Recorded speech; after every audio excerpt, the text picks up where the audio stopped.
Hey everybody.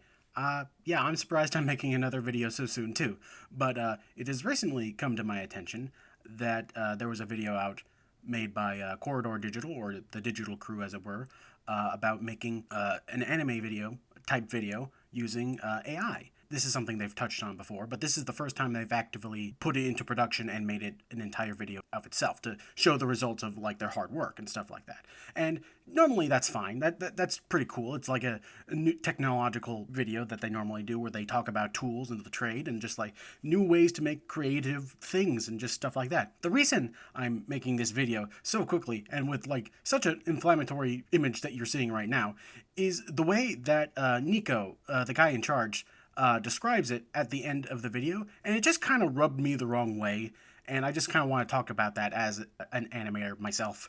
So I'm going to leave a link to the video below, just like go check that out if you want to see what I'm talking about, but I'm assuming you know what I'm talking about. I'm not working off a script, I'm shooting off from the hip. Basically, the way that Nico described it in the video is that, let me back up. The video itself is fine. It's a great video, it's very funny.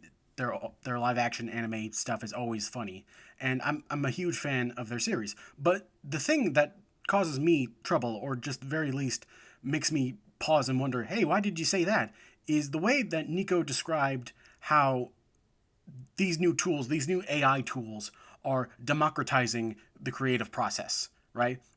If you go back and look, I think it's near the end of the video where he says that, like, oh, hey, now we have access to this sort of technology and this sort of storytelling tool that we didn't have before. And the thing that rubs me the wrong way is that yes, you did. You had access to that sort of thing. You could have just fucking hired somebody. You could have, like, this is a skill that people have that you can just, like, pay them money and do it for you, right? That's not, they're not democratizing it. That's not how that works. That's a really fucked up way of looking at it. Whereas it's like, why is it that when you hire like editors or like 3D modelers or like VR specialists and like they're working on your team on your paycheck, then that's just what you have access to. That's not a matter of democratizing it. It's like, oh hey, we don't have access to this sort of technology.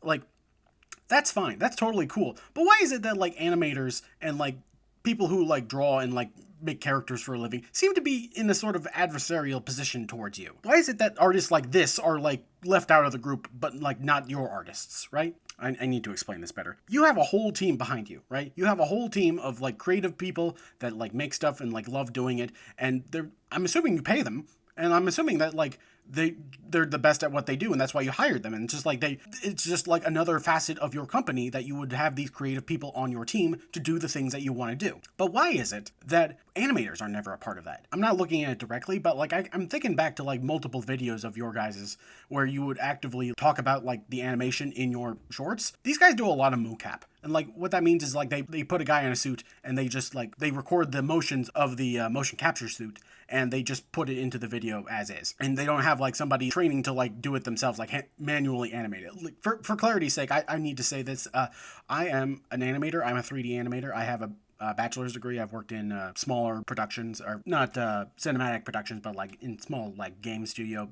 environment and freelance stuff like that. The thing people probably know me most best is probably this video or this channel right here. So when I hear this sort of adversarial sort of like stance, right? We wanted to have access to this sort of like art that just is it's not out of reach. It's this whole thing.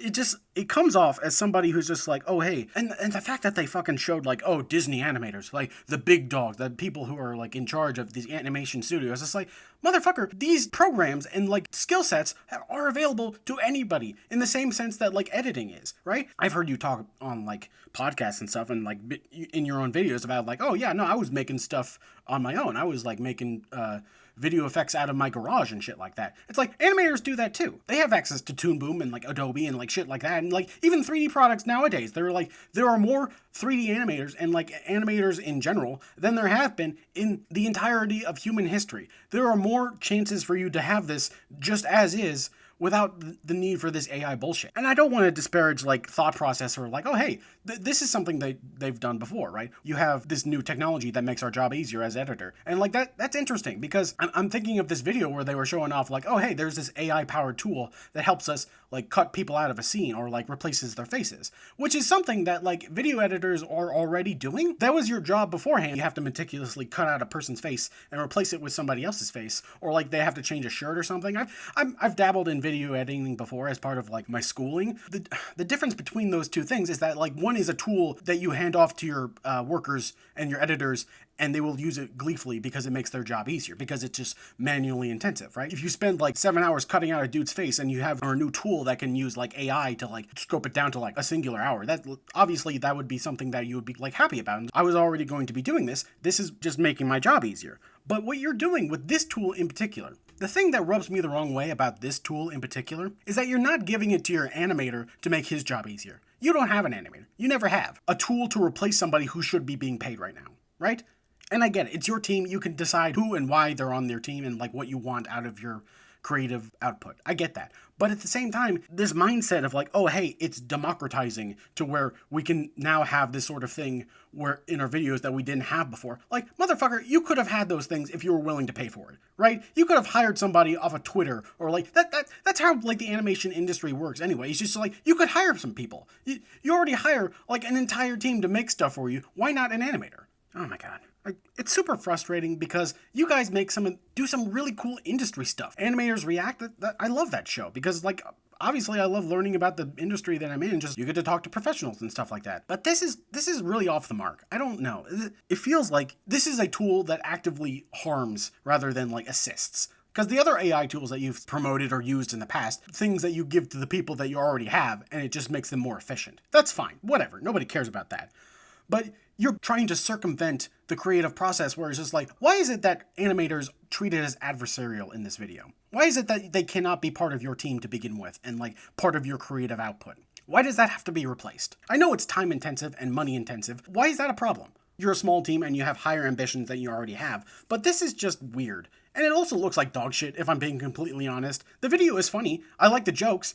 It's like any other live-action anime short that you've done before. I like those. I like this one. But this one, it's sinister now. Why are you trying to exclude artistic people from the artistic medium? And I'm not saying that you're not allowed to do this. You're not allowed to, like, do a certain, like, mentality. But at the same time, you can't ignore the fact that this is the sort of thing that people are going to be using to circumvent other artists, right? You can't pretend that this isn't going to hurt people. You can't pretend that this is not going to affect an industry in a way that is just like detrimental to people. This is not a tool that you give to animators that just makes their job easier. This is a tool to replace people. This is a tool to exclude people who have actively put their time and effort into learning a skill that people clearly want because you yourself used the tools that they use. Like you showed off in the video that you used like reference from like an old anime. They didn't do AI. They had no input of what you were making. They didn't give you permission to be like, oh, hey, you can use my shit to like... Speaking as an animator, I think this is really uncool, dude. I don't know.